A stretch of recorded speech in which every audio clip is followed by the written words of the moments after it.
seed starting today, and I have a few of our good buddies and old pals that are going to be talking about, a couple of their experiences and everything else. And you're obviously, can offer, give us an experience and whatnot. For my people that are over here on the benches on the stairs, don't lean back because you will have a tumble. They are screwed down, but I'll just let you know. There's paper up here if you need paper. Yes. We're Chattanooga Grows, so we are we're the Chattanooga Garden Club. Are we on the 10th or the 11th meeting? No, we're on the. We started 9th. in May. May. Yeah, we did start May. So we are encroaching a year of meeting. We have a pretty good crowd, and this is the biggest crowd we've had so far, so welcome.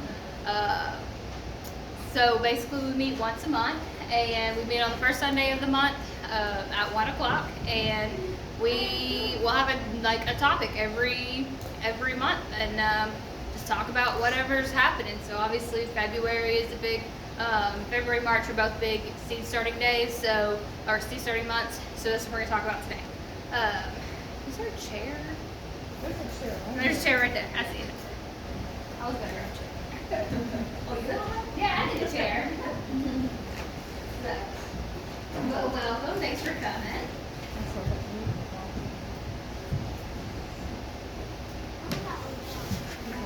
Okay, I do hear a child. I was like, do I hear a child? I do hear a child. Yeah, Spider-Man, you keep your spidey senses to yourself. We're not very child-proof here, so. All right. Hello. Hi. How are y'all? Welcome. Right. I mean, this is as big as the Bonsai Club. We're beating the Bonsai Club today. That's a feat. Perfect. Awesome.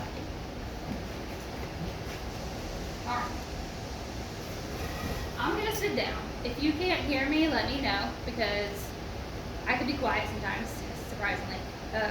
So let me know if you can't hear me, but I'm gonna sit down because we normally sit down for our meetings, and I guess if we continue on growing this big, we're gonna have to figure out a better way to gather.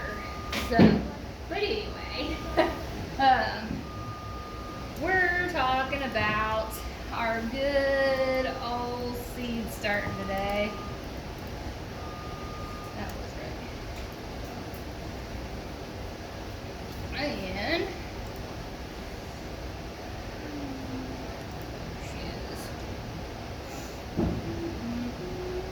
I'm not prepared because we've been working on a greenhouse. Can y'all see that? Oh, sorry, I messed with it. Yep. I had it all worked out.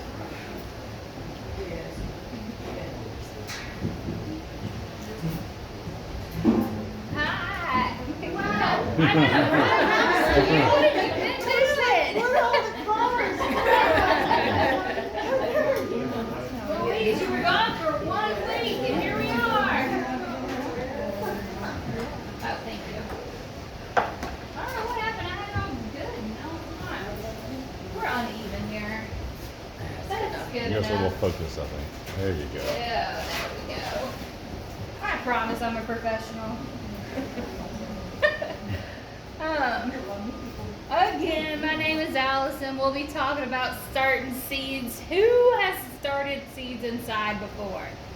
Okay, we got some people, and then we got some people that are virgins. Welcome to the Thunderdome. So why do we want to start seeds indoors? Like, I don't care. There's not a stupid answer. Tell me. Why do we want to I'm sorry? Temperature regulation. Temperature regulation. That's a good one. Time of maturation. Yes, that is a good time. Yes, we need time to mature. Any other reason why we want to start seeds indoors? I start some of the lettuces and things right now because we're gonna go out Correct. in a few weeks. Yes. In my hot box, yeah. Yes, so we'll start yeah. stuff. There's also, we do this because a lot of seeds don't do well with like just being thrown out there and then growing. So we gotta account for that. And then it's also the time where there's not a lot of food sources for wildlife, so they're more than likely eat your seeds over anything else. So we want to kind of combat that, and then we also want to do it so that we can have a healthier plant when we put it outside instead of like throwing it to the wolves. But on the other hand, there are a lot of seeds that don't like to be transplanted. So your peas, like your snap peas, your sugar peas, anything that you think of that you're like eat whole, typically they're not a huge fan of being transplanted. So those are best for sown directly. Same thing with beans. So a lot of legumes are that way. So your beans, your peas, anything like that, they're not a huge fan of being transplanted. And also your root vegetables. So your carrots, your beets, your turnips, your parsnips, anything that you will be pulling out of the ground, they're not a big fan of transplanting either. They don't like their roots disturbed. So for today's purposes, we're going to be talking about stuff that likes to be, that is fine with being transplanted. So we'll go on. So today, we're going to be talking about choosing seeds, when to start, environmental requirements, materials, transplanting, acclimation, and feeding. So we have a pretty good amount to cover today. So first things first, we're going to talk about choosing our seeds. So when you look at seed packets, there's a lot of different. You're going to see a lot of different. Yeah, you're going to see a lot of different. Options. There's going to be a lot of different words and a lot of different like things, and some people are like, you only need to do heirloom, or hybrids are bad, or whatever, and GMO. So beside the ethics or morals or opinions of all these, we're just going to go over what those actually mean. So when we look at heirloom varieties, so like Baker Creek is a big heirloom. These are all varieties that have, some people will say that they predate World War II, I believe, and some people are just like varieties that are over 50 years old, and they're typically varieties that have not been bred or have been, evolved to really like have good yields or have consistent yields or all come at the same time and stuff like that, because they were really mainly just breeds that were available. So typically they tend to be more flavorful. They are going to be open pollinated, so they're gonna, the bees are going to do whatever the bees are going to do. They can be more prone to diseases and pests because that hasn't really been bred out of them. They have had, like, you can see some that have shown more resistance than others to it, but typically they're not bred for that reason. Also with the yield, they can be lowered yields or inconsistent yields comparatively. Some are tried and true, but most of the time it's going to be it's not going to perform like the hybrids, the ones that are bred for production. So that's what we talk about when we talk about heirloom. For organic seeds, so organic seeds can be grown in an organic certified farm. So if you are a USDA organic farm, you would want to look for organic seeds. However, it won't be an organic seed if it doesn't have the USDA organic symbol on it. They can put organic on it all day long, and there's no guarantee it'll be organic. So for seeds, you do have to see the seal of the USDA organic little symbol for it to actually be organic or considered organic by the USDA. They can be hybrids and they can be heirlooms. So you can have hybrids that are organically grown and organically taken up. So that's typically really important for people that are USDA organic certified. The farms that are, for your everyday old home garden, that's going to just be mainly a preference. And then we get into hybrids. So what we think about Like anything that we get at the grocery store is more than likely going to be a hybrid that's been bred for yields or shelf life or for uniformity or for just taste and resistance and everything. So, but however, since they are hybrids, saving seeds can find something a little bit different than what you originally got because you don't have those specific breeds with you. So that's the biggest difference between all that. And that's honestly going to be up to you as to what you want and what you don't want. The public cannot buy GMO seeds because you do have to sign a contract for those. So if they say GMO seeds, they're all GMO, non-GMO seeds, because the public is not allowed to buy them per se, because those are patent genetics, and those genetics do have to stay with those with your farm. So therefore, you can't collect those seeds and replant them again without paying for them. So typically, most of your GMO stuff you cannot buy as is unless you followed the little debacle about the purple tomatoes last year. So that's a different story. So anyway, and then so we know like what the different seeds are, but now we need to know like what everything on that packet means. So there's going to be several. Sometimes they have them all, sometimes they don't. But there are going to be several different little like terms on there that we need to know about. So first things first, you're going to see determinate and indeterminate. This typically really is on tomatoes and potatoes.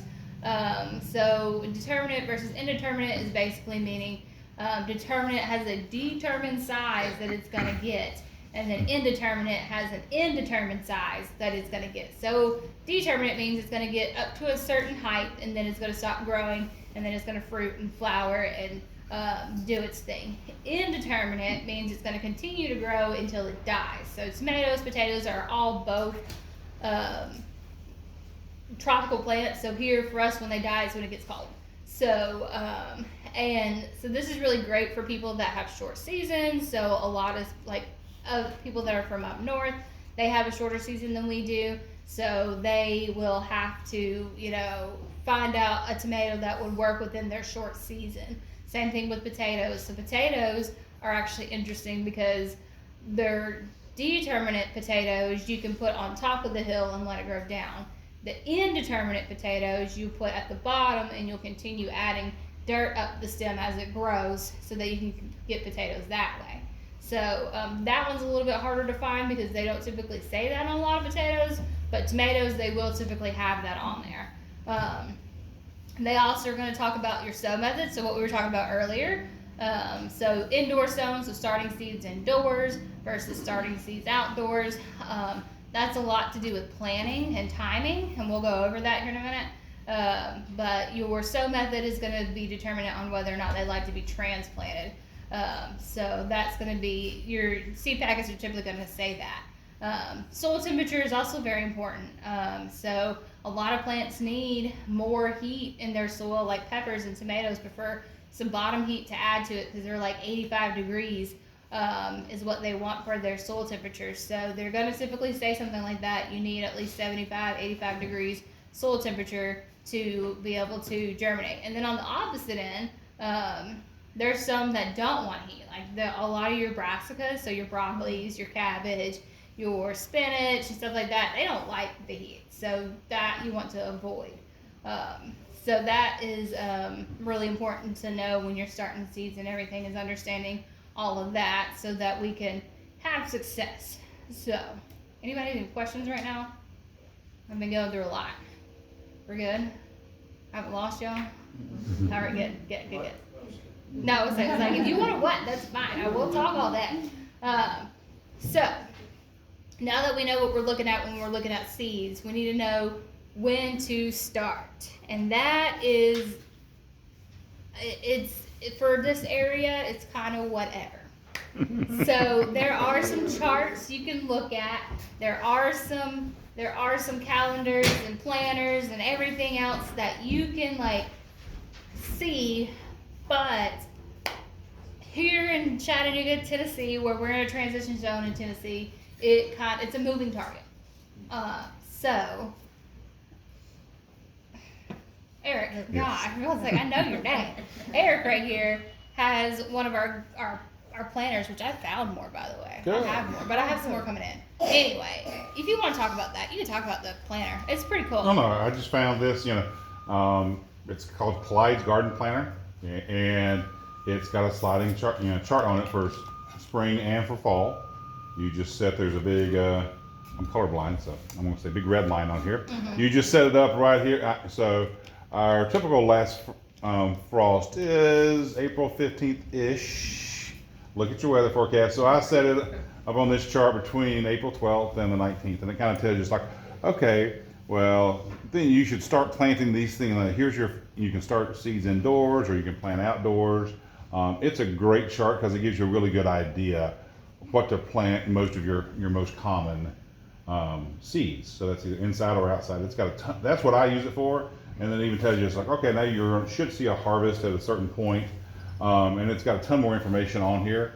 But yeah, I don't know, they're Right. very reasonable. They're $5-6 $5. bucks. Yeah, they're $5. So, and yeah, it's a nice reminder. So when you decide you want to start potatoes, what does it say? I don't know. It says first planting here. It says March 22nd. I guess I've always used like that. St. Patty's Day. That's potatoes. Irish. Yeah, go plant your potatoes. Right. So the calendar, but any calendar you pick up, this one or the UT Extension's got a whole little calendar to kind of that you can download and print off, and she's got a link for it. And they'll get. And you know what? These two dates will be different. They will. Neither one of them are right, but they're both close, Right. and the date that is perfect for this year will be different next year. Yes. So it's like if you can ballpark it within like 2 weeks of getting it in the ground, you're good. We have a really long garden season, and I think that's what really freaks people out the most is the whole like planning and I'm too late, or a lot of people get too early and then you have too big of a plants before you have to put them outside. So it really is going to be a matter of experience and practice. It's okay if you kill plants. It's okay if you miss a date. It's okay if you're too early. I promise you, it's gonna be okay. And I was gonna say, you're gonna make more mistakes on being too early than you are being too late, because that's why I say, oh, plant your potatoes on St. Patty's Day. Well, then I have a neighbor. She's like, well, when do I plant my tomatoes? Is it too late? I'm like, yeah. Right. It's July, but you still got 90 days, so you can still plant potatoes in July, because you're going to have to look at your days to harvest on whatever you want to put out. And so yeah, you can plant tomatoes in March, and you can also plant potatoes in July. You can get multiple crops of potatoes if you want to. Correct. Can I just add something? Yeah. A lot of people like to grow peppers. Mm-hmm. Because peppers it's nice because you want to have a clean pepper. Mm-hmm. Don't rush to put those outside. No. They really like it warm, and if it gets cold on some nights or whatever, you can stump them for the whole season. Yeah. It's really hard it's really hard, even knowing that, it's really Right. hard not to It put them is. outside. Right. Oh, Yeah, man. they don't want to experience a 40-degree temperature, otherwise they just slow way down. And let me tell you, putting a pepper plant or a tomato plant out on April 15th, because that's our last average frost, it doesn't make much, you can put it out there and weather forecast will look good. Well, the one that I plant on May 1 is going to do just as well as the one that you planted on April 15th, because it warmed up and mine takes off. So it's, everybody gets real excited. I'm glad everybody's here today, that they're real excited to start seeds, but pump the brakes, otherwise you're going to have waist-high tomatoes in your basement that, you're afraid to put outside because the weather forecast looks bad. Or you'll put it outside and you gotta bring it back inside, and you put it outside and bring it back inside. And when you have 20 plants, that's a lot. When you have 100 plants, like we will be doing, it's even worse. Yeah. So. And no shame, because I've made these mistakes. This is why We've all made these mistakes, yes. So we've all made these mistakes. A lot of these people up here, right here beside me, are my Garden Club originals over here, OG team, VIPs. So they know, they get it. But yeah, I know it's confusing and it's hard and it's not like you can't find something on the internet and it be true all across the board. So just don't stress out over it. I promise. Well, if you see tomatoes out in, April 1st at Lowe's and Home Depot, that's only because they're trying to sell it. That's not because they're trying to have you have success. They're definitely there. They're definitely there They for want to their sell you a bottom tomato on dollar. April 1st, and they want Correct. to sell you another one on May 1st. Exactly. So don't get caught up in the noise. So, but yeah. So again, we can start a lot of different seeds indoors. On these planters, I have papers, you know, the garden planter from the 2025 vegetable garden Extension, planter from Extension. I'll get into that here in a minute. There, I have a whole story about that thing. I had these from like the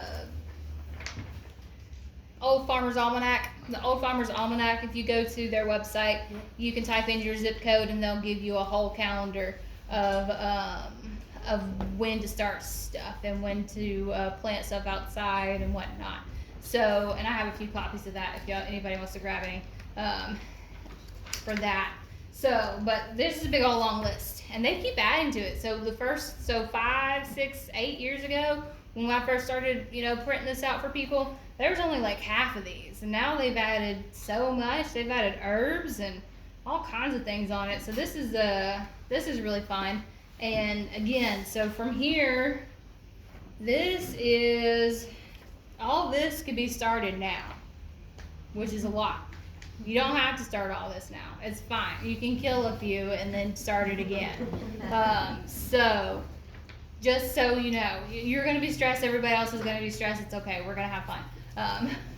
So the whole reason why we're doing it is because we need healthy, strong plants, and then head start of the season so that we can get in, like, so in squash in June, July, May, June, we have the squash vine borers. That's their mating season. So that is, we want to get out plants as fast as we can to get some harvest in, give them a rest, and then do another planting in July so that we can kind of beat those bugs. So that's an example as to why we want to do stuff inside versus outside or buy plants. It's absolutely nothing wrong with buying plants, but just to give you some ideas as to why we do this and, you know, the benefits over the not benefits. So, but yeah, so there's that.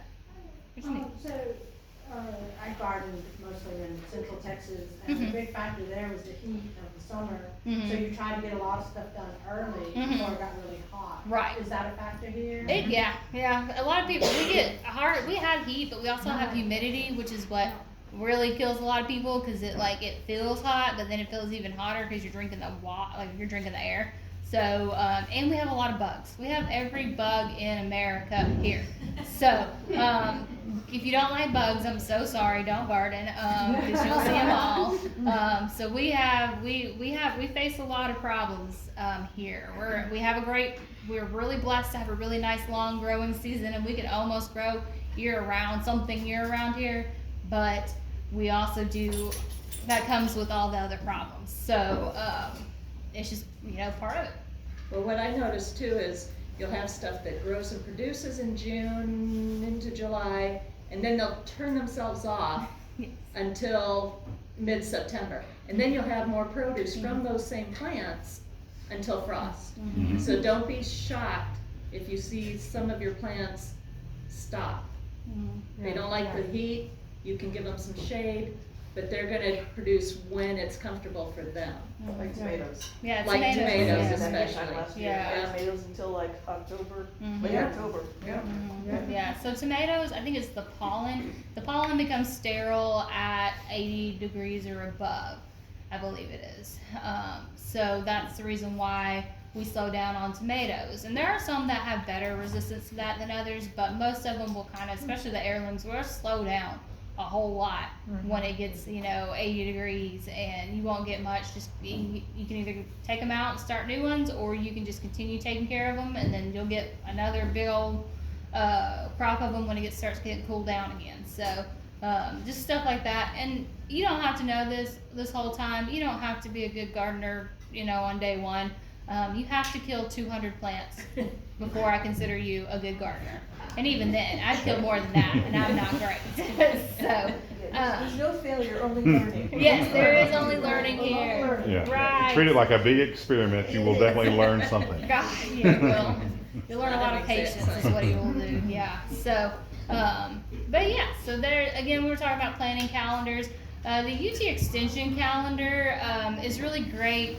It looks like this. I think I have the link to the PDF on the little doodad paper. It's big and it's kind of thick, and it's really great because in here, each month, they'll give you a whole task list of things you should be looking for in the garden. So, tasks for February, they're talking about fruits, so your blackberries, strawberries, and stuff like that. The garden variety trials on there, and some more tasks. So they have one page is a task for everything you can start doing in February and whatnot. And then on the other side, they have the calendar, and it tells you all kinds of stuff like when to start stuff, think about cleaning up berries here or pruning this or that. And they go by each region. So they have East, West, and Middle Tennessee. However, we are in East Tennessee, but do we have the same weather as Johnson City? No. No. So I typically take this with a grain of salt. I typically actually listen more to the West Tennessee for this area than I do the East Tennessee, because they typically tend to have the same weather as we do. They're a lot flatter, they're a lot hotter, they have a little bit more of the same climate that we do. And even then, it's still wildly different at times. So just take that with a grain of salt. And they say for East Tennessee do this, but honestly, that's going to be like 3 weeks like ahead of it or behind us, versus like here where we'll already be our average last frost date is around mid-April, versus theirs going to be like probably May. So just remember that when you look at these. It's great otherwise. They just can't put all that information in this calendar because it's already so big. So but it is a really great resource, and it's for free. So, and you can print it out. And I think you might be able to go up to the office and get a couple of free copies. I think they might have some actual I was copies. gonna say it was one per person until they ran out. Right. So Haley has some up there, our extension office agent. She has some up there that you can grab. Her office is off Bonnie Oaks. So just look up UT Extension Hamilton County, and she can get you that calendar. So we have a lot of ones. And then the Clyde's Garden calendar, which puts my whole like 5-year degree to shame. It's all in one little doodad, and I sell them downstairs. So I can, if you want Horticulture degree one. for $5. Yeah, horticulture degree for $5. You don't even gotta go to YouTube. So it's ridiculous. It's crazy. It drove me. When we found out, I was like, "There's no way. This little hippie out here in Missouri's been done this." Anyway, beside the point. So when we look at the calendars, there's going to be a couple different dates and a couple of different words on there that we need to know about. So a lot of them are going to have one that says start indoors. So that's when we start our seeds indoors. So that's anything that we're going to be planting in the little trays and with our little lights and our domes and stuff and our little soil. We're all comfortable. That's going to be your start indoor date. Some of them, especially the Old Farmer's Almanac one, is going to have a moon date and a frost date. If you want to be a witchy little person, go by the moon dates. There's actually some pretty cool lore and theory behind the moon dates, because obviously the moon affects a lot of things here. So if you've ever worked in restaurant or hospital business, and you full moon teachers will have full moons. Full moons are a thing. It's definitely a thing. So it does affect a few things. So they have a handy dandy chart that has both. So you can go by the moon date, and then you go by the frost date. Most people will go by the frost date. So the frost date is going to be basically scheduled off your last frost date. Again, for here down in the valley, it's around April 15th. Some calendars will say April 1st. Some calendars will say later. We just go by April 15th. One thing I learned, I guess, about frost dates was I was doing a little Google research, and it was, so the April 15th day, they're like, okay, well, what that means is, it's you only have a 10% chance of a temperature below 32 degrees or something. Basically, it was this date is your 10% chance of a temperature below 28, or here's the one that's a 10% chance below 26. So it's a hard frost date or a light frost date, and you still have a 10 or 20% chance based on who's putting out that frost date. So it's still It's so a that's why you'll suggestion. hear multiple different frost dates. It's Correct. April 1st. No, it's May 1st. No, it's April 15th. Well, Right. which frost date are you looking at? Correct. And that is, I know, again, confusing, but it's just something that we can, like, the more experience you get and the more you learn the signs and the more you have been down here in this area, you can start telling, like, you can feel it in your bones, in your knee, in your left side, whatever, that when we're going to start experiencing either a late frost or an early frost. Last 2 years we've had late frost. Then the years before that, we didn't have a frost after, March 31st. So, again, it's different.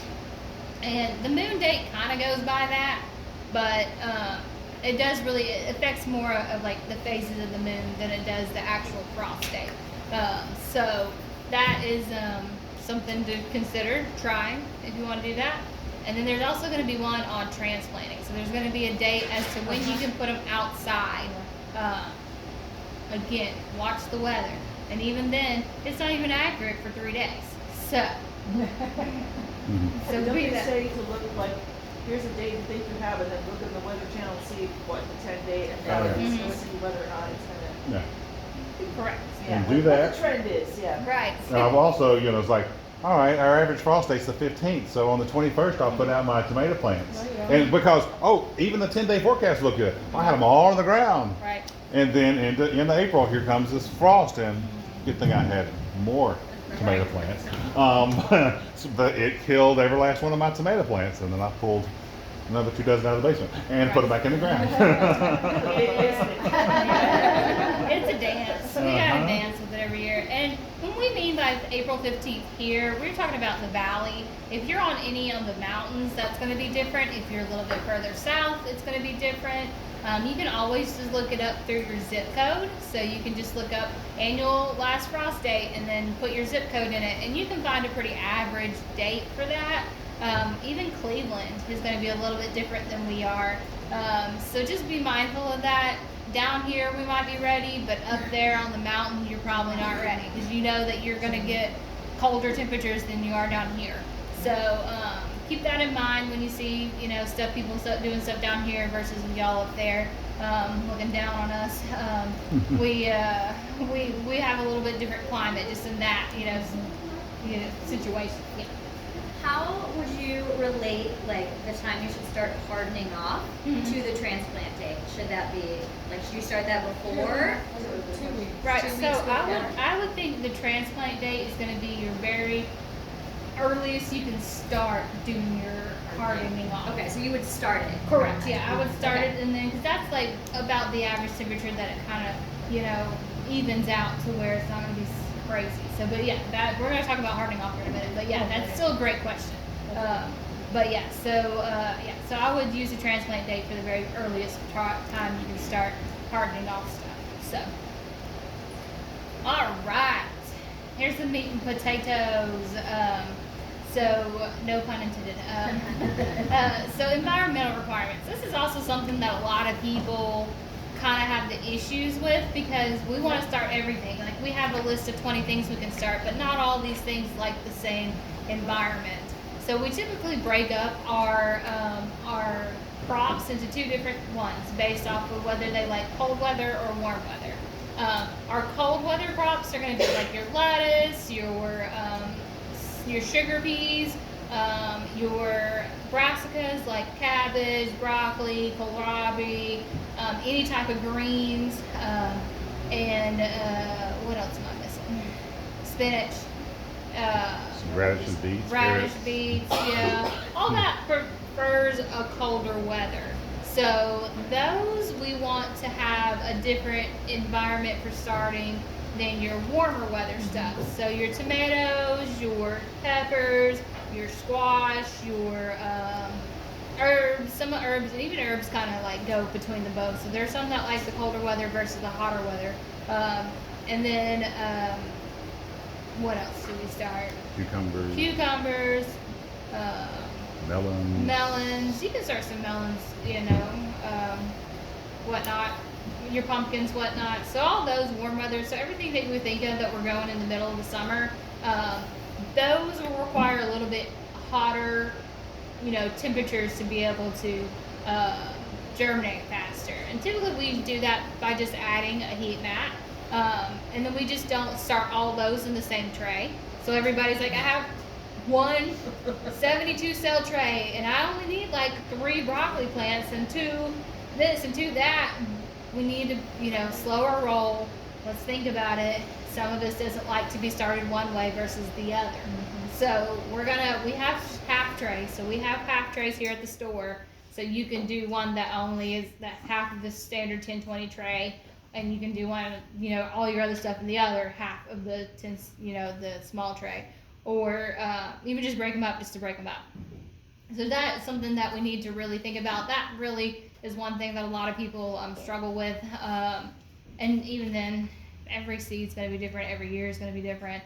So don't get butthurt about it. I promise it'll be okay. We will always have plants for you to buy.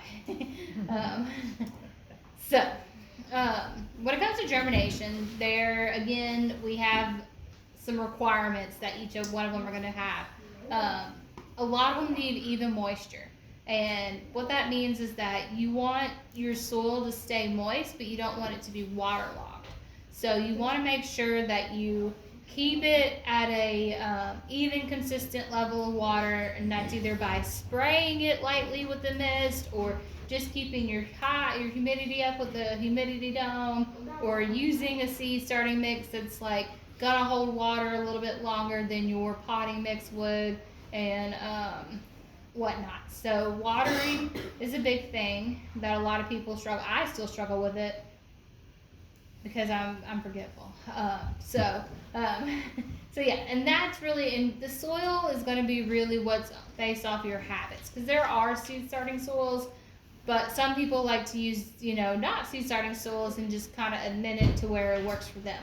And so not everybody's going to have the same opinion about soil, because, you know, it's the world. We're people. So temperature, again, we talk about temperature. A lot of those, I think, Eric, you have a little thingy. Yeah, Eric. Yeah, the temperature chart. So there's temperature charts. This is nice paper. So there's temperature charts right here. So this is going to be what your soil heat needs to be. So you can find this on the internet pretty easily. I've seen this a couple of times. So there's some stuff that, you know, likes at 32, so which is pretty cold. So your parsnips, onion, spinach, and lettuce can handle that colder temperature. So you need 0 bottom heat for that. And then these things in the warmer colors are going to want, you know, those hotter heats. So being aware of that is going to help really give you some success. Humidity. So that's why we use the humidity domes. You have a question? Was that for germination or for the weather? Well, yeah, so this chart here, I guess, I like it because it shows your different basic time of germination. So I'll just take here's, you know, cabbage. You know, it says, it will, you know, you can start cabbage, and, you know, if it's at 41 degrees, it will germinate. It'll take 51 days to germinate. But if you wait, if you got a 50-degree basement, it would germinate in 17 days. You know, if your basement will say is at 68 degrees, it'll germinate in 7 days. Its ideal temperature is 77 because it'll do it in 6 days. So it just kind of gives you an idea of, you know, why the devil is it taking, you know, forever for my peppers to come up? Well, that's because my basement is at 68 degrees, you know, so if I look at a pepper and if it's 68 degrees, it takes for freaking ever. So a pepper on here. Right there. Pepper. So this says, okay, if my basement is sitting at 59 degrees, it'll take 25 days before that seed will come up. You know, at 68 degrees, it's going to take 13 days. It's going to take 2 weeks for that pepper to germinate. Been there, done that. If I put a heat mat on it and I get my soil up to 77, which is its ideal temp, it'll germinate in 8 days. So I can cut a week off of my seed starting time on that pepper plant with a heat mat. So that is the one seed that I'm like, you need a heat mat for that pepper plant. Because the tomatoes, you can do it without, it'll, you know, you're going to save a few days with a heat mat, but, you know, you're not saving a whole week. So And there's I'm some happy to pass things- that around, and, you know, Yeah, but yeah, I just Googled it and hit images, and boom, You can also a dozen take of a them pop photo up. of it and then take it home. Yes. And Sure. And if I already have your email, I'll include it in your email. If I don't already have your email, file if you have a little piece of paper that I give you to file out, or give that to me. If not, then I can get your email written down and I'll add that to the email, including all the other little things that we talked about, whatnot today. But yeah, those are super handy, and some things just are gonna naturally take long time to germinate anyway. So there's a lot of, especially stuff that needs cold stratisfaction, it's going to take some time. So don't give up on things like thyme. So thyme takes time. Sage and the passion flowers, those take up to several months almost to be able to germinate. So some things you just need to know and just don't give up on, because I promise they will germinate. They just take a long time. There's other things like your tomatoes and stuff, they'll germinate real fast, and that's what you want for satisfaction. If you want something to make you feel good, do that. If you want to get your heart broken, do herbs. Right, yes. So I'm confused because about sage and thyme, Mm-hmm. and on the back of the pack it said it start like, I don't know, 4 to 6 weeks for your like average last prostate. Mm-hmm. But on mine was like start now. So that's a huge gap between what the back of the pack is saying That's right. versus what I'm reading online. Uh-huh. Everybody else coming up in my reels is saying I'm Right. wasting my time. Right. And that's right. So germination time is a big thing. So germination, sage does take a little while to germinate. I think that can take up to at least like a month or so. And so that's one thing. And then also, those people on the internet may not be in the same area we are. So, but there are some resources to trust over some other resources. So I typically trust anything that's under like a .edu article. So anything that's published by a university, anything that is done by a somebody like a seed company, typically are pretty good about it. I would listen to them over some people on the internet, because those people on the internet are just their reviews on. That's why I'm not on the internet. So there is some truth to some of it. There's some truth. Sage, it grows slow, so you can start whatever, because it's not going to get very big very fast. So that one I wouldn't worry too much about on timing, as far as more worry about when to put it out so that it's not going to freeze to death when it's a baby. So, because there are both perennials here, so they can survive our winters. You just need to make sure that we're pretty well out of the frost date, before the last frost date before putting them out when they're young. So, yes, that's confusing. The internet sucks. And yes. And another fun one was when you read the back of that packet and it says days to harvest. And it's like, okay, 60 days to harvest. Mm-hmm. Well, What does that mean? yeah, that doesn't necessarily mean 60 days from when I put that little seed in the soil that I'm going to be pulling fruit off the plant in 60 days. Mm-hmm. It's like, oh, well, no, you need to germinate it, and you need to get it needs to be so big, and then you need to transplant it out, and then 60 days later you'll pull a fruit off of that plant. So it's almost 90 days because you had to germinate it and get it so big and then transplant it out. So that's another fun one to look at. I promise gardening's fun. So I've gardened before, but I've just never done seeds. And so my cousin, she grows everything from seeds, and she was like, well, girl, it's easier, it's cheaper, you know, that I was like, well, I'm going to the store and I'm buying transplants. Which is right. There's totally fine. And they were fine. Exactly. Yeah. So Every there. time I tried to grow a seed, the April wind would come along and blow everything off the porch. So the next year, I see the green beans growing, I see the strawberries growing. I'm like, That's it. It's called a chaos garden. That you throw seeds wherever, and the stuff that comes up wants to come up. You can get Exactly. tomatoes out of my driveway in July. Right. Yeah, oh my God, everywhere. Yeah. By June, everybody's chaos gardening. They're like, whatever, as long as it's out there, as long as it stays alive. So yeah, so you're right. There's not a one and done thing, and that's what a lot of people get hung up on. Is like, I need to know numbers, and I'm not a numbers person. Mm-hmm. I am not a black and white kind of person. Mine's just like, oh, just whatever. I'm pretty laid back and lazy about it. And some people they just like that. They're just A-type personalities, and they need a structure. And I am so sorry that we are not those people. But we are not. Yeah, when I first started, I had lots of questions. I wanted, well, what's the answer? I need the answer. And I've got a neighbor. She's fairly new to gardening. That's what she wants. Well, what's the answer? When can I start this? What day should I put this thing in the ground? I'm like, Well, anywhere between this date and that date, 3 months from now, will be fine. Yes. You know, but what's the answer? Well, it didn't grow well. There's What's the not. answer? It's Well, you know, you could need this or that or the other thing, or you had too much of this or that or the other thing. It was one of 16 different things is why your plant didn't grow well. Correct. And we have to knock them out one at a time. So in 16 years, we'll have it figured out. Right. Yes. So, I mean, that's just, again, it's just part of that being this part of the world and whatnot. Don't stress Why about we it. have a support group. Right, this is why we have a support group. This is why we're here. If we get homemade tomatoes and cucumbers, you Uh-huh. never wanna go back. No, that is true. That is what makes it And worth carrots, it. All oh my the stress. God, you never wanna go back. No, you don't. So one thing that most people can agree about is sanitation, though. Do we all do it? No. No, but it will take a lot of guesswork out of it. So if you have equipment that you were using last year, sanitize it, clean it with soap and water some way, because that's going to be the least amount of problems you're going to be able to get out of it. It really comes down to pathogens. So problems with dampening off or mold or whatever. We have a perfect environment that we're giving it, and it's going to multiply really fast. So to help reduce that, we're going to make sure we clean everything really well and use new soil and use reliable stuff so that we can have the best start for our seeds, because they are babies. So you're putting in a little bitty baby out there and trying to get it to live until we can throw it out to the wolves. So sanitation, again, not everybody does it.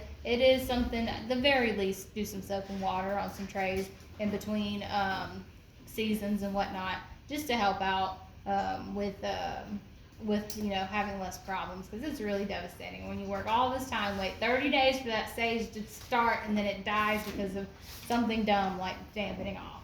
So that is one thing to keep in mind. So, all right, what's going on in this picture?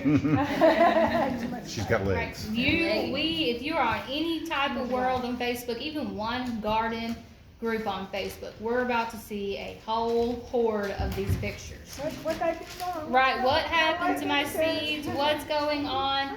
And what's going on is that there's not enough light. Period. Nothing else. Your heart's going to be broken. I'm sorry, but that's it. That's what's happening. So lighting is a touchy subject.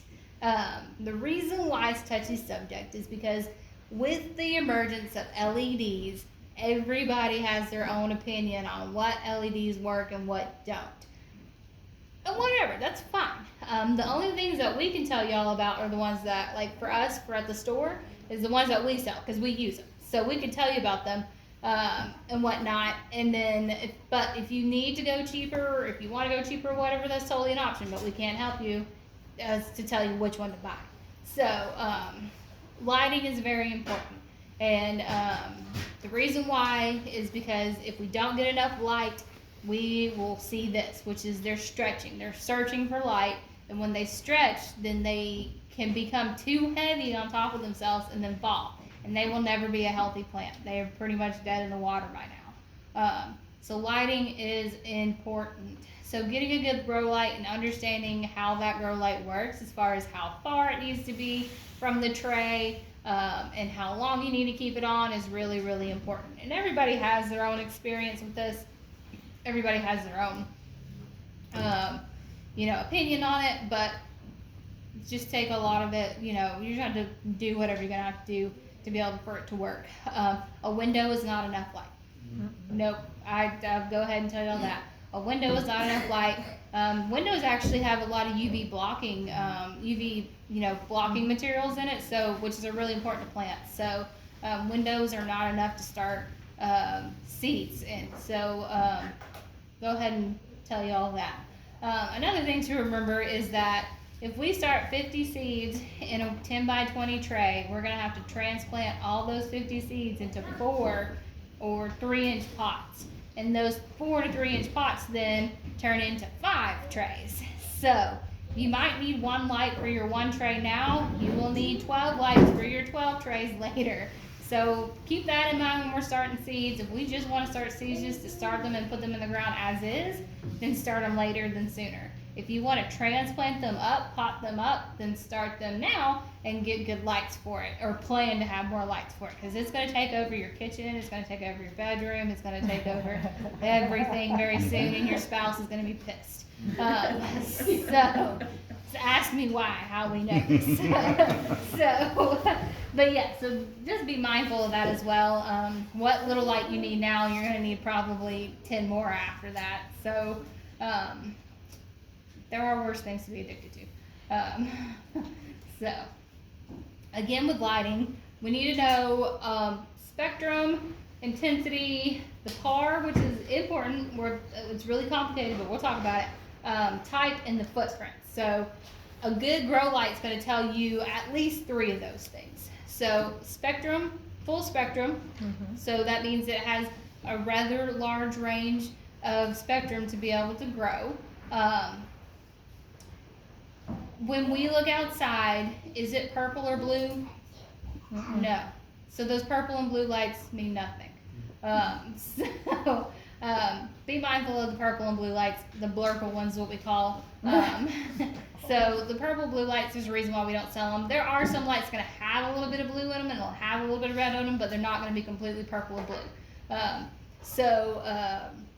That's going to be, because a lot of people are like, spectrum, they're full spectrum if they're purple or blue, and I'm like, no, if you look outside, it's not purple or blue. So that's one thing. Intensity, so there are lights that are more intense than others, and so there are some that are going to be for your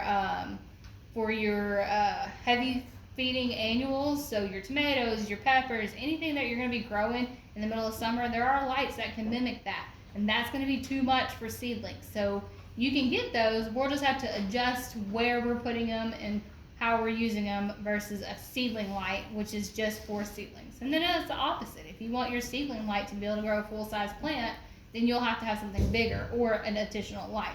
So intensity is really important. PAR means photosynthetic active radiation. You do not need to know that. I will not quiz you on that. That will not be on the test. That is a really important number, because that is actually what is the usable plant light coming out of the light. It's not going to be lumens. Lumens is a intensity that we can measure with our eye. It's not going to be Kelvin. That's just the temperature of the light, blue versus white versus green or whatever. That's not going to be important. And then foot candles, lux, whatever. Again, that's all with what our eyes can see.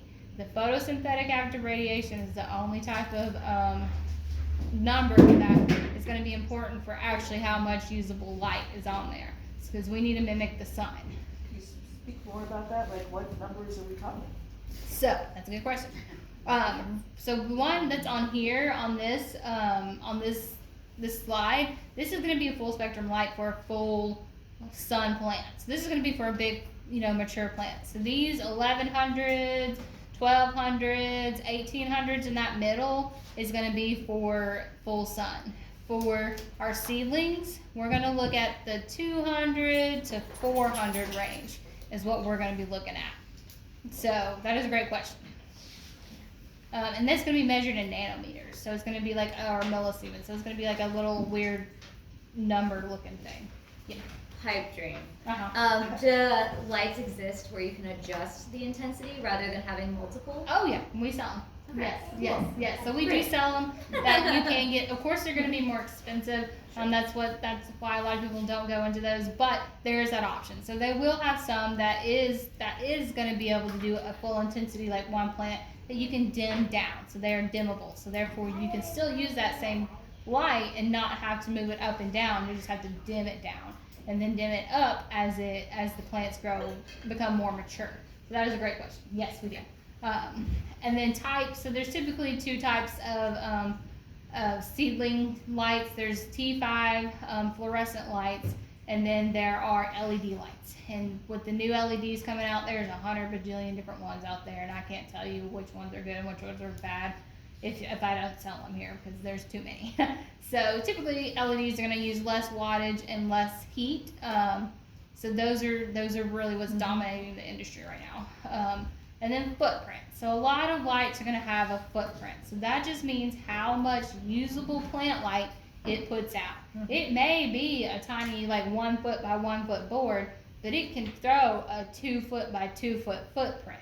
So that's really important, because that's really going to be where you can keep your trays. So if a little bar light only does a like a 10-inch by 4 foot, footprint, you'll need at least 2 or 3. And I can show y'all more about that in the downstairs in the little rack that we got going on. So lighting is important, and just be smart about what you're looking at, especially if you want it to last years and to do what you want. So that's a big thing, and we can discuss more about it later on. That's a whole like 4-hour conversation. So that's the basics. Stupid question. That was fine. Because I haven't done a lot of this. Do you leave the light on 24 hours a day, or is it you in the nighttime? It is a very smart question. So you want to mimic the environment. So we typically keep them on around 12 to 16 hours a day. Because here in Tennessee, where we're at, I think the longest day we have is only 13 hours. So we typically stick around 12 hours. So put them on a timer, let them go on for 12 hours a day, and then let them rest, because they do need a rest. So we want to mimic the closest we can to the environment outside. So, which is an interesting whole subject about all photo period and everything. So these are a couple of different examples of what we have, and versus like what is available out there on the market, and what a setup looks like. This is just like a whole little kit that has a little LED light, a tray, and a dome to hold it all. So that's an option, just simple everyday old kit that you can work. This is another one. This is another way that a lot of people start this up. You can see that there's going to be 2 lights right here to be able to get these trays. So most of these trays are what we call a 10-20 tray. So they're 10 inches wide, 20 inches long. So this is what we call a standard 10 by 20 inch tray. And you can see that these are actually really close to this. So some lights will require you to be like, almost on top of that. Some of them require a little bit, taller. And obviously your plant's going to tell you real quick which ones you have, like which ones it needs to be. So that's an option that you can do. Here's a couple of different ones. This is a good example as a big light that needs to be higher above a plant. This is an LED light that needs to probably more like 12 to 18 inches above a canopy of a plant to be able to have a good environment. And there's another little one that has a little light in here, and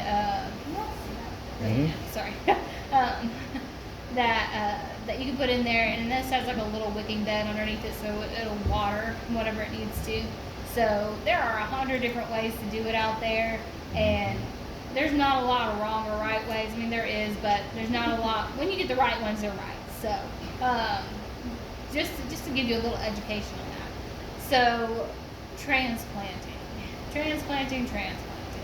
This is also a big hurdle a lot of people have, because like, when do we do it? Why do we do it? How do we do it? And all this stuff, and it can be a little daunting, but we can get through it. So the biggest thing about transplanting is that we want a really, really nice root system before we transplant, just because those roots are the most important part. You can have a really good root system and not a great top to it, and you'll probably be fine. If you have a really great top and a really terrible root system, you're likely it's not gonna survive that transplant shock. So we want to make sure we have a really good root system. A lot of times when we have them out in those trays, so when we have it in the tray like that, I typically want to lift up that insert and see if there's roots coming out the bottom. That's when I know, all right, we're starting to get ready.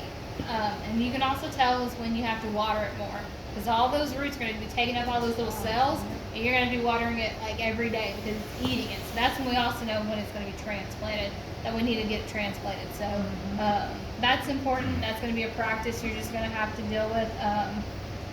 Again, you're going to kill some, and it's going to be fine. I'm not a gentle parent, as you can see. Transplanting, So the reason why we transplant is so that we can have a better, healthier root system. So when you put a little seed in a big pot, you're gonna tend to water the whole thing, and it's never gonna be able to eat all that water. So then you have a dead plant because you overwater it. And I promise you, 9 times out of 10, more people overwater, overlove their plants than they do underwater. So that is the reason why we do it. So we want to start in little bitty cells that don't hold a whole bunch of water, that can kind of regulate it a little bit easier, and then we're going to pot it up to another pot that we can do just the same thing. Let it regulate, let it get bigger, and then we can do it a third time if we want to. Or by the time, most people will only do 1 transplant. But transplanting is just to kind of give you step up to be able to do it. So same thing with the baby. We start it with milk, you give it rice or whatever, I don't know, I don't have kids, so I just do rice or whatever rice cereal, I just can't remember that's the thing, right? The rice thing. Right, I don't know. Or like kittens, I can tell you about cats all day long. So yes, you don't start a baby off with hamburgers. Same kind of situation. You want to start these babies off in a little bitty spot and then go up as we go.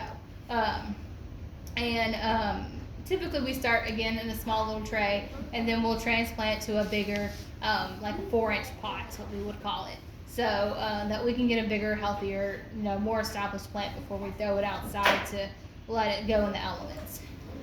A lot of people will add some mycorrhizal. You'll see that a lot in your searches and journeys, is adding mycorrhizae, which is a beneficial fungi that helps out with root development. We sell it. A lot of people use it during transplanting, so they'll take your little seedling out of the tray, and then we'll sprinkle some of this little mycorrhizae magic dust in the transplant hole, and then put it in there, and that will do wonders. So I definitely recommend using that. It's great. Again, we sell it, but it's a wonderful little thing that you'll definitely see results out of. Did you have a question? So when you're transplanting, you take the whole little clump of the dirt and stick it in another big clump. Correct. You don't have to separate. Nope, don't do that. So you'll probably see me doing it because I'm reckless and I think I know everything because I know it all. But anyway, that's the point. Don't do as I say, not as I do. So anyway, no, for newbies, I don't recommend taking anything apart because you don't want to disturb those roots, because that's what's going to create that transplant shock. So keeping them kind of like in their little thing and letting them do their thing is typically recommended. However, this plant right here looks pretty root bound. So if it looks like this, I would do some root pruning or try to separate that out, because if we put this in another plastic pot, it's going to continue to spiral like that, and it's going to choke itself out. So it's going to be, it's going to again come with a trained eye. But when you have a lot of roots like that are going to like conform to the pot like that, this typically is an indication of it being root bound. And we'll see that a lot with our mums or any nursery stock that we get. When you take that out and you see that it just takes out and it still looks like the pot, that's how we know that we probably need to, mess with the roots and stuff. When you get that fern at the barn nursery for $10, that's what it looks like. That's exactly what it So looks like. you take it out of that pot and you put it into another pot, and it becomes this big, huge, beautiful fern. Right. Yes. With root bound.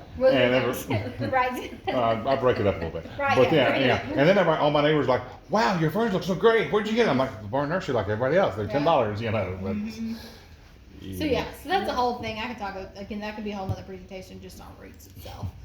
Roots are going to be a very important part of the plant. Those are actually what is going to eating. It's actually taking up the nutrients and what is eating the nutrients. So roots are just as important as what it looks aesthetically up top. So don't forget those roots. They're very important. So what Chrissy was saying. Chris, right? Am I crazy? Okay, all right. I'm like, I'll do that. I'll call you something insane and be like, yeah, that's your name. But anyway, so acclimation. So when we're putting stuff outside, we need to harden it off. Tell me why we need it hardened off. Who's ever been a victim of being hardened off? Who's done it? I've done it. So basically what we mean is that when you have it in a nice, beautiful, wonderful, perfect environment inside, and then you throw it outside those first couple of weeks of spring, and they die. They just absolutely just are pissed off of the world. They're the worst teenagers in the world. They're like, you're not my mom, whatever. So I like to think of my seedlings when before I put them in the garden. They're little Irish toddlers. Yes. They will get sunburnt real quick. Very much so. Very much so. So we need to introduce them to their new environment slowly. And this is the worst part of the thing. It takes patience. I hate doing it. It is. I agree. That Right, it is. It's everybody. Right, just kill them all. Right. Oh my God! Right. So anytime you get a plant, if you started it on your own, or if you get it from a greenhouse here, so if you have it somewhere and it's been in a nice cozy greenhouse and you bring it home, and the reason why it dies is not because of the nursery gave you a bad plant, it's because you didn't do what you were supposed to do. So we want to acclimate them. Some people will acclimate for like 2 weeks, some people will acclimate for a week, some people will acclimate for 3 weeks. It's up to you. You can look at your plants and decide whether or not, and it also depends on the weather. If we have up and down weather, it's going to be fine either way. So basically when we do that, we're going to first take our little plant and we're going to put it in a shady spot. We're going to put it in a nice shady little spot underneath a tree, underneath your porch, and leave it out there for a few hours a day. And then we'll continue for that week, that first week, we'll continue increasing those hours each day until we're out there for at least most of the day. And then that first week, we'll start slowly introducing it to the sun. If it's a full sun plant. If it's not a full sun plant, then don't put it in full sun. We'll start introducing it to morning light. So putting out there in the morning and then have that afternoon shade so the harshest sun isn't on it. So we'll continue on adding that to it and then making sure that we're getting acclimated and comfortable. And then once we get all that done, then we can put it in the ground or in the bed or in the bigger pot that we're going to do. Because I can guarantee you, you're going to be pissed off. You're going to forget it or you're going to do whatever and it's going to die. And all that hard work is just flushed on the drain. But you're gonna wanna watch your weather report every day, because if today it's 50 and you're hardening off, and tomorrow it's 80, you need to make sure it's watered, and you need to make sure that it's not out there for, even though it was 3 hours yesterday and 50 degree, if it's 80 tomorrow, don't put it out for another 3 hours. If its roots look like this, it's eating a lot of water right now, because there's a lot of water to eat roots. So, throw a little tray out there with some water in the bottom if you're afraid of it, because they're looking like this right now and they are ready to go. So that's a scary part. I'm not gonna lie. You are definitely gonna get your heart broken, but it just to be mindful. I'm trying to get y'all up to do it to where you're comfortable with doing it and you know what's gonna happen. So again, we've all been victim. We're all a victim of this. So I promise you, and I'll put reminders on everything. Don't forget to acclimate your stuff, and because it's gonna be fun. So so don't forget to do that. Just slowly introduce it to a new environment to be able to do it. And that's the same thing when you take off the humidity dome of your little tray. So peppers are especially really bad about this. If you have that humidity dome the whole time these little peppers are growing up, and then you take it off just like gung-ho, they're gonna die. I've done it so many times, and it's always peppers because I always forget about it. But slowly introducing the humidity, it's the same situation, same way. Peppers are the most sensitive to it, but other things are gonna be fine. But just so you know, that's gonna happen. And this is what's gonna happen. So this is what transplant shock looks like. Yes. So right, this is gonna be when come around May. You're gonna see a lot of these pictures too. Everybody on the internet's gonna be like, "What happened?" And they'll be like, "Well, now you know. Now you can be one of those people who be like, you didn't do it right. You didn't listen to Allison." Anyway, but yeah. So that's what's happening. This is transplant shock. It's basically going from a perfect little wonderful hot tub, and you're throwing it in the pool, in the cold pool, and it's not happy. A lot of times they won't get out of this. A lot of times they'll die. So it's just too much for their poor little bodies, and they just can't recover from it. Some of them can. If you have a healthy start and you have a healthy plant, it might be able to get out of it. But if it looks like this, I would say the chances are a little bit less than not. So, so just be mindful. This is not my picture, but I feel bad for whoever's picture it was, right? so that's definitely a thing. It definitely happens. It's just something we got to do. All right, feeding. So this is our last leg of it. I promise. I promise gardening's fun. So feeding your plants. So a lot of times when we start seeds and we start it in a seedling dirt, there are some seedling dirts that have zero food in it, and that's pretty normal because if you put too much food in it, it can burn it. So some people are like, well, if you have no food, then you won't have problems. Right. Been there, done that. Right. So when you start a plant, it has at least 2 weeks worth of food in that seed. It is called the endosperm. It's like a chicken egg. If you're familiar with how chickens are hatched, there's at least food in that chicken yolk that they accumulate up so that they can sit and they can take their time to get out of that egg. Same thing with your seeds. They have those little endosperm in there that's enough food for them to survive. It's an evolution thing that they've done, that they've developed so that they can, kind of get a good start off of those first 2 weeks. So once we get those first 2 weeks, The wind's supposed to pick up today. yeah, well, yeah, we know. We've been planting the greenhouse. Yeah, we know. Anyway, it's gonna be if you have food in your soil, then you'll probably be good for another couple of weeks. If you don't have food in your soil, you will need to feed it. A lot of people use liquid fish. However, what is liquid fish? Dead fish. It's dead fish. Well, It's dead that fish. stinks. So if I sell you liquid fish because it's organic, and you come back to me and say, "What the hell did you sell me, Allison? Because it stinks," you're gonna get a roasting. Because what did you think it was? Because ask me how I've had this experience. Because it's happened. Liquid fish stinks. It's gonna make your house stink. Please ask your spouse before that because they're gonna be pissed. Or your partner, whoever you got living with you, they're gonna be pissed because it stinks. But not the cat. Right? Yeah, the cats love it. The cats and dogs love it. But your other human people that live in your house do not. So it does stink. However, it is a great option because it is low in nutrients, but it still has a lot of good benefits to it. So a lot of people will use liquid fish. You could probably bring your stuff outside, water it real quick, and then bring it back inside as long as a temperature like today. So liquid fish is popular. A lot of people will say that on the internet is the liquid fish just because it's really hard to mess up. Again, the best way to tell when you need your to add some more food, our plants are gonna start looking like this. They're gonna start looking yellow. They're gonna start slowing down. They're not going to be looking as healthy as normal. 9 times out of 10, you're just going to need to add some food to it. But if you don't want to use an organic food that is going to stink up your house, we have other options. If you don't want to come here and ask me, or if you're out and about, just get something that has low. These NPK numbers are pretty low.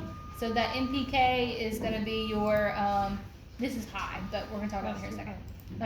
So these NPKs are pretty low, so the lower they are, the less likely you're going to mess it up. So those 3 numbers mean nitrogen, phosphorus, and potassium, or maybe it's phosphorus, potassium, phosphorus.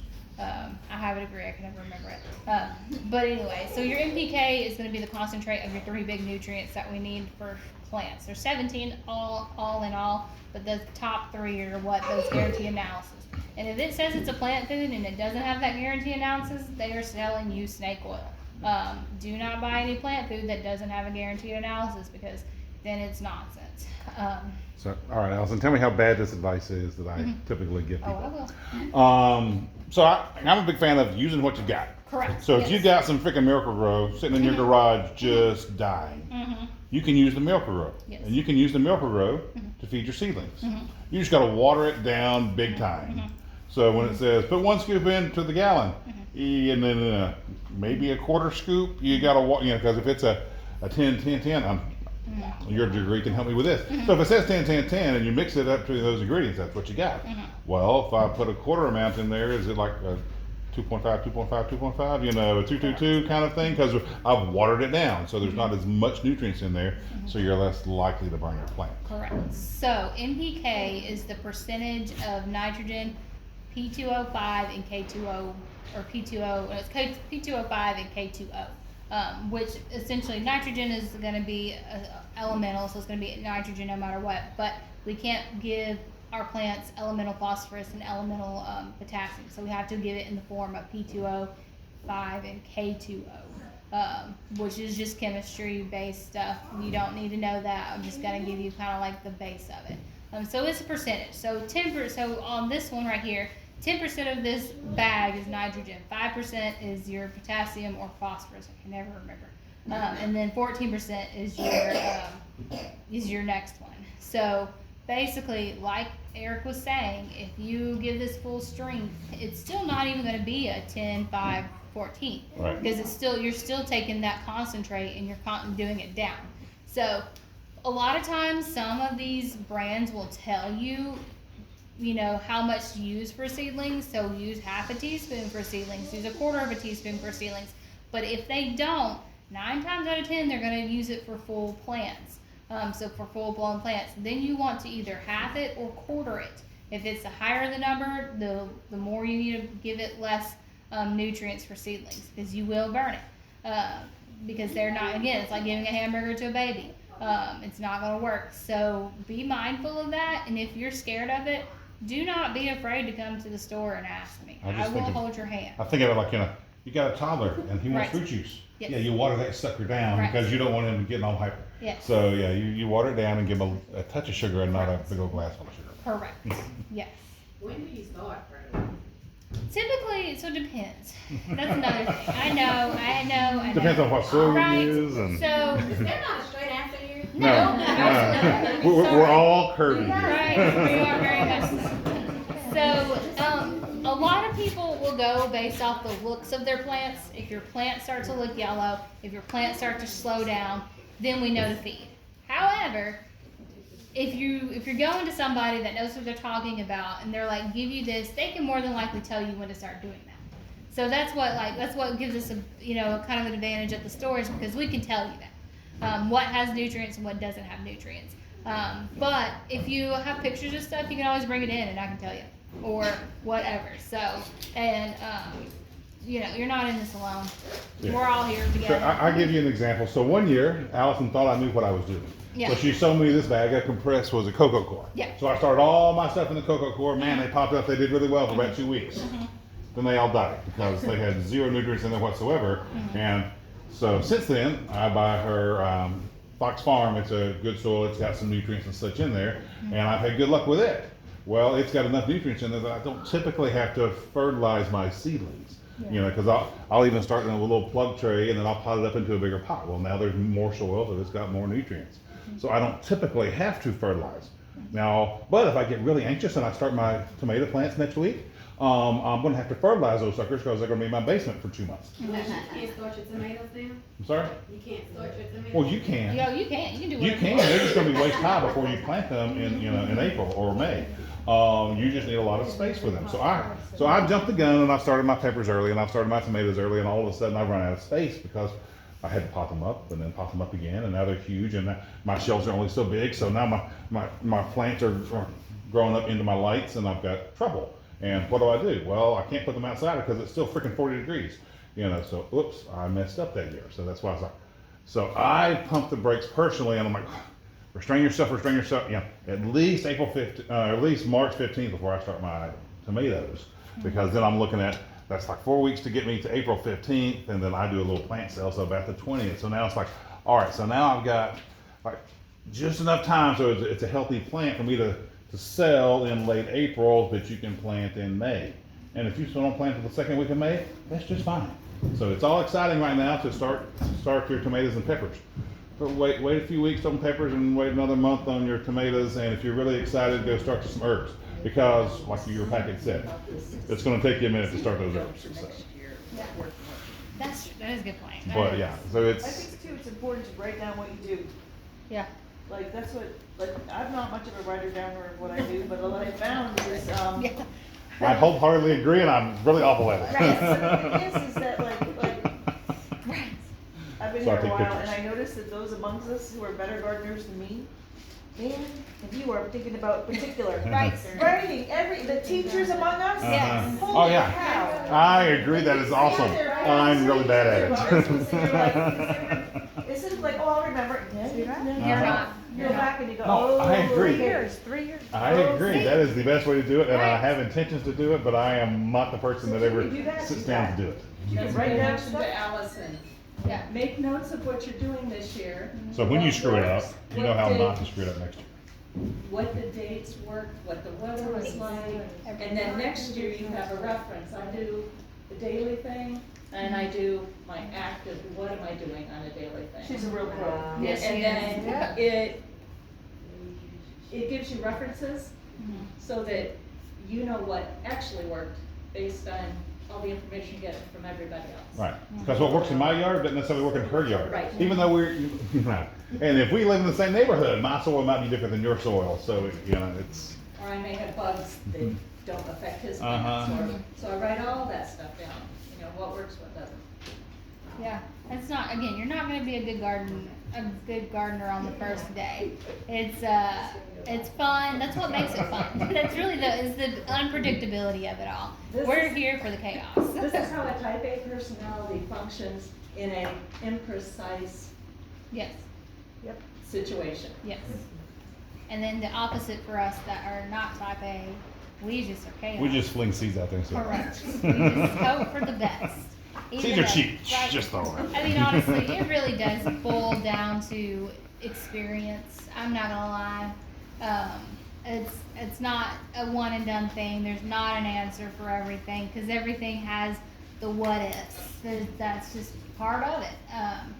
And you know, you can lean on to us no matter what. We meet once a month for this exact reason. So. And then, I guess, There's Facebook.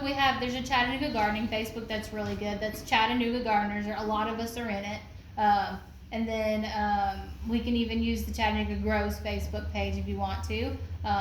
Or come to the store. If I'm not there, Rob's there. I'm almost always there. Rob's there and he can also help.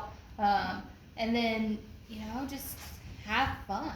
This is just some things to just keep in mind. Like it's not going to be a thing that's going to be a problem for everybody. So and correct me on this too, but I guess I tell a lot of new gardeners if you're having trouble with your plant, whatever it is, it needs one of three things. It needs, something's wrong. It's either the light, it's the nutrition, or it's the water. It's too much or too little of one of those three things. And they look So the now same. you got to start playing with, do I need more light or do I need less water? What's going on with my plant? So that's your common issues is light, nutrition, and water. And during COVID, so many people took up gardening, and the soils started getting crap. yeah. I ran into that big time last year. I'd Yeah. love to do one on soil health. Yeah. If you guys want to Yeah, do it. Chrissy can talk about soil health. That would be good Yeah.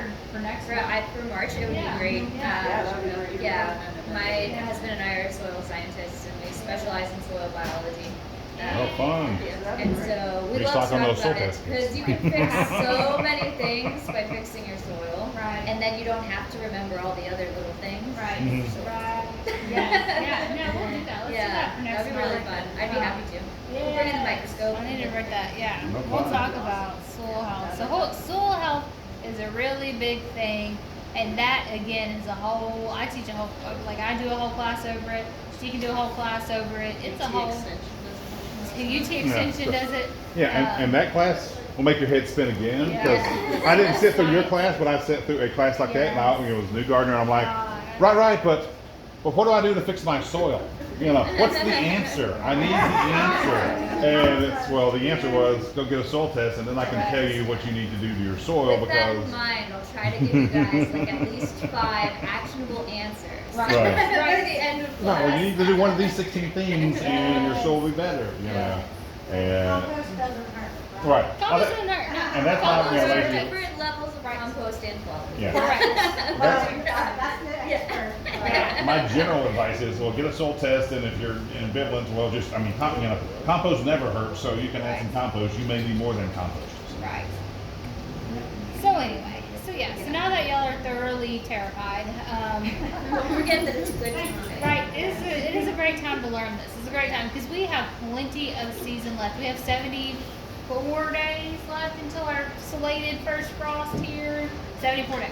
So 74 days until our slated first frost and predicted first frost. Right. Yeah. But that doesn't So- mean you can't put out radishes now, and No. you can also grow Brussels sprouts and cabbage and Uh-huh. cauliflower all winter long. So And you my can kids garden always do year this round. fine. Yes, chard is so easy. So, yeah, so we have lots of gardening labs, lots of experience for y'all to take and whatnot.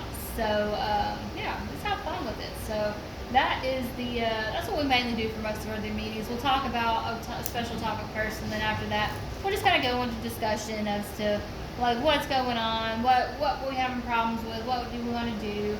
I was going to talk about our next topic, but we already got it. Thanks for being here, Chrissy. So Chrissy's going to talk about soil health next month.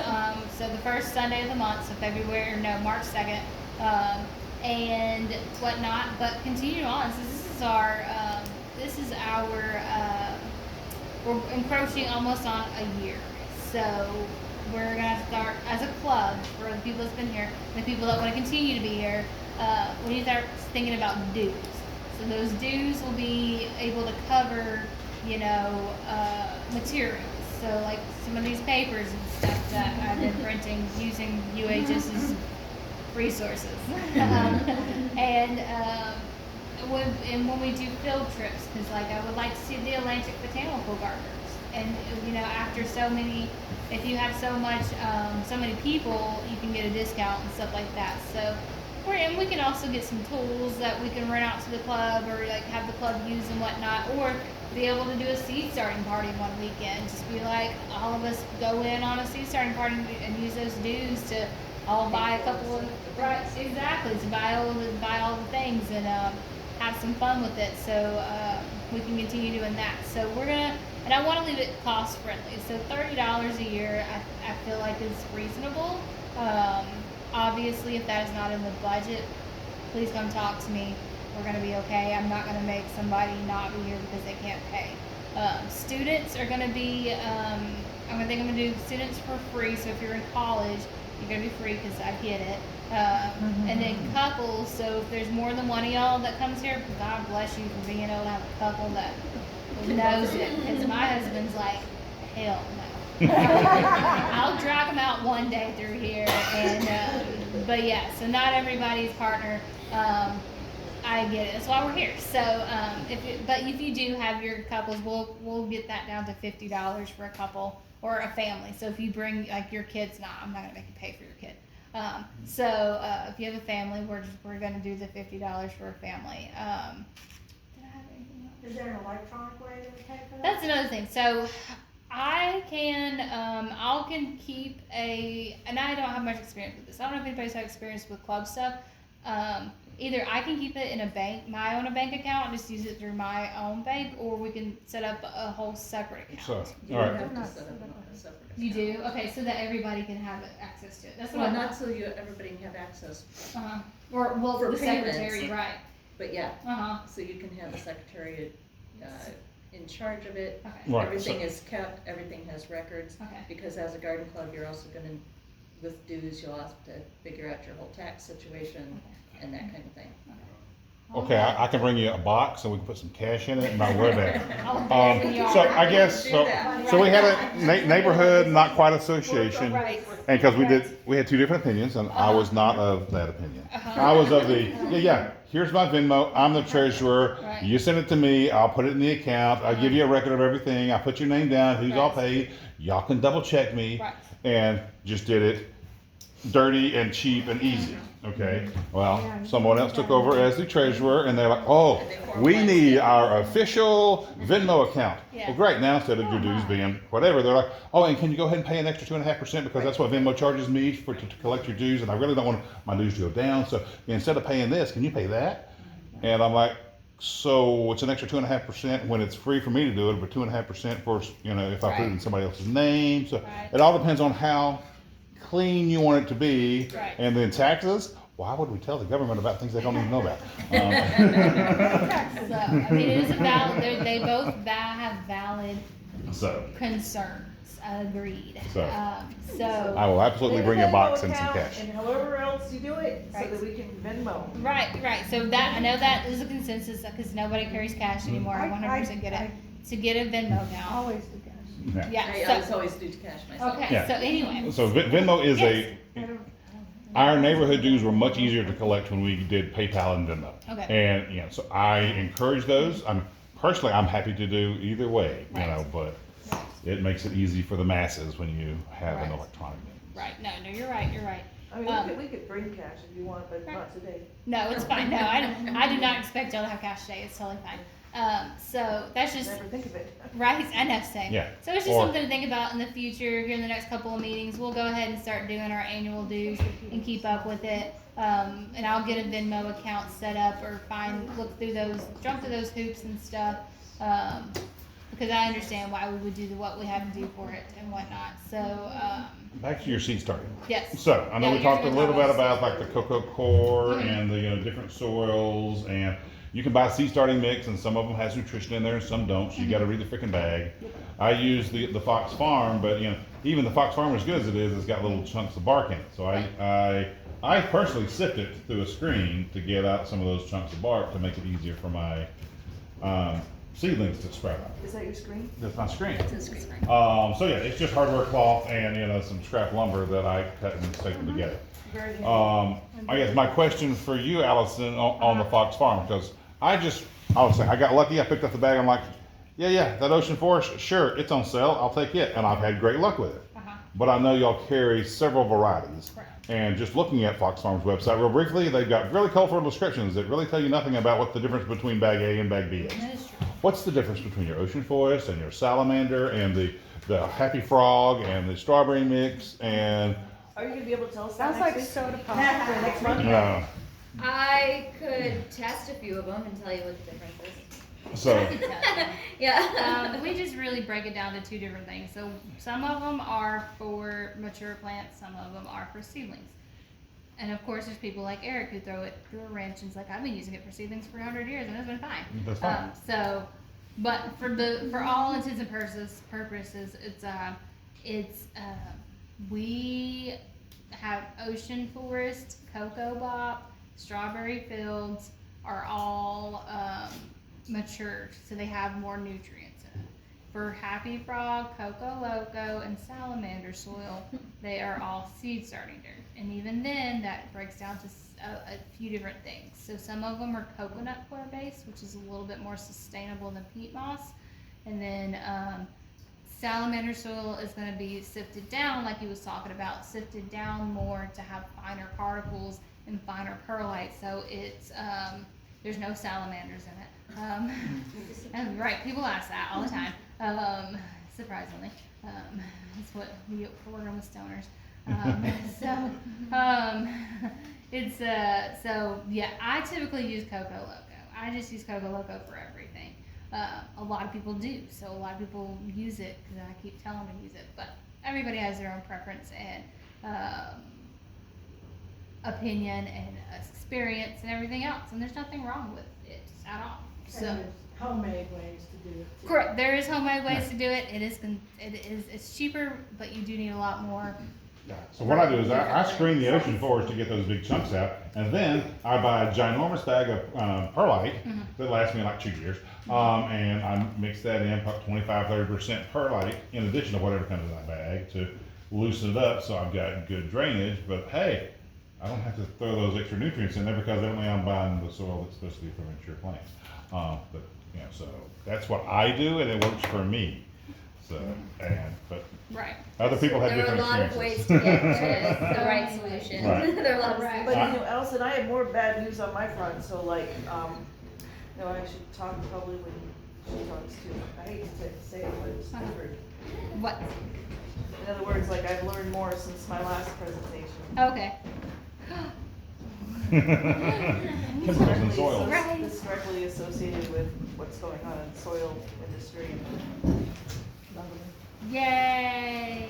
If you didn't know, Louise. Bad news, girl. Right. here. No, you're not. I love it. She's great. Louise is an environmental attorney, so she can scare the living daylights out of you. So, but it's great. Well, 'cause we're she- so thankful for her. Right, we are very much so. I'm a plaintiff attorney, She- so I sue bad people.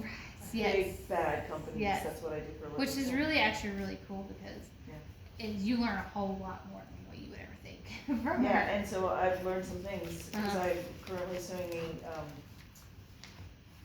paper manufacturing companies in Wisconsin, Okay. along with, a lot of